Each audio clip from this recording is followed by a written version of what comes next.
Hero కూడా ఈయన కూడా సేమ్ నాని లెక్కనే తీసుకుంటాడు కథ కూడా. ఎక్కడ కూడా ఫ్యాన్స్కి ఏది నచ్చాలో అలా ఒక డిఫరెంట్గా తీసుకుంటాడు. ఇందులో కూడా మీరా జస్మిన్ యాక్టింగ్ కూడా చాలా బాగుంది. ఆమె ఉన్నారు, చాలా మంది ఆర్టిస్ట్ ఉన్నారు. అంటే ఈ సినిమా చూస్తుంటే మాత్రం నాకు మాత్రం చాలా హ్యాపీ అనిపించింది. ఎందుకంటే ఆడోళ్ళు మొగలు సమానమని తీసుకుంటే అది ఒకటి యాక్సెప్ట్ చెప్పాలి. అంటే ఇక్కడ లేడీస్ గొప్ప జెంట్స్ గొప్ప అని కాదు, ఇద్దరు సమానం ఉంటేనే పబ్లిక్లో పేరు మంచిగా ఉంటుంది, అంతా బాగుంటుంది. అంటే ఒకరికి తక్కువ ఒకరికి కాదు, ఇద్దరు ఈక్వల్ ఉంటేనే పబ్లిక్లో కూడా బాగుంటుంది. అంటే సినిమా మెసేజ్ అది ఇచ్చింది అనమాట. ఎక్కడ చూసినాడు ఫైట్స్, అరే ఏం చేసిన ఫైట్స్ పబ్లిక్ బాగా చెప్పారు. పబ్లిక్ లో మన సనాతన ధర్మానికి బాగుంటుంది, ధర్మానికి బాగుండాలి. ఇంకోటి ఏంటంటే పబ్లిక్లో కూడా పేరు మంచిగా ఉంది ఈ సినిమా కూడా. ఎందుకంటే ఈ సినిమా చూస్తుంటే మాత్రం నిజంగా చెప్పాలంటే హ్యాట్సాప్ చెప్పాలి. ఎక్కడ కూడా మనకి తగ్గకుండా యూత్లో కానీ ఇప్పుడు మార్కెట్లో మాత్రం మంచి పేరున్న సినిమా ఇది. ఈ సినిమా మంచి పెద్ద బ్లాక్ బస్టర్ కూడా మంచి పూర్తి కోరుకుంటున్నా.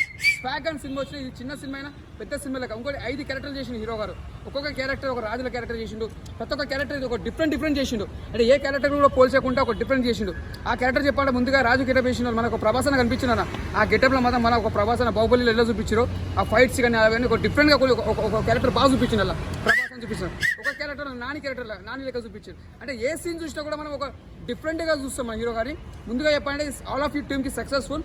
సినిమా మాత్రం మంచి సినిమా, అందరూ వచ్చి చూడండి, ఆదరించండి. Block buster.